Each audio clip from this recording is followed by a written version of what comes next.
दक्षिण भारतातील प्रसिद्ध असलेल्या माळेगावच्या यात्रेला आजपासून सुरुवात झालेली आहे। 400 वर्षाची परंपरा असलेल्या माळेगावच्या यात्रेला आज देवसवारीने याचं शुभारंभ झालेला आहे। तुम्ही पाहू शकता माळेगावचा पूर्ण परिसर जो आहे जे इथे ही पूर्ण जत्रा या ठिकाणी लागलेली आहे। नांदेडच्या माळेगावच्या यात्रेला भाविकांची मोठी गर्दी झाली आहे। सलगच्या सुट्ट्या असल्यामुळे नांदेड, लातूर, परभणी जिल्ह्यातील लाखो भाविक जे आहेत ते माळेगावात दाखल झाले।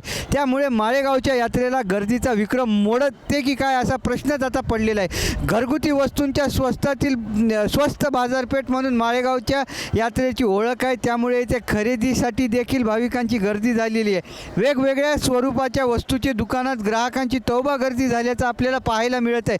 हौशा गौशा नवशाची यात्रा म्हणून परिचित असलेल्या माळेगावच्या यात्रेला झालेली गर्दी ही आपली यात्रा सुसंस्कृत असल्याचं दर्शविण्यात येत आहे। अभिषेक एकबोटे, ABP माझा, नांदेड। ABP माझा, उघडा डोळे बघा नीट।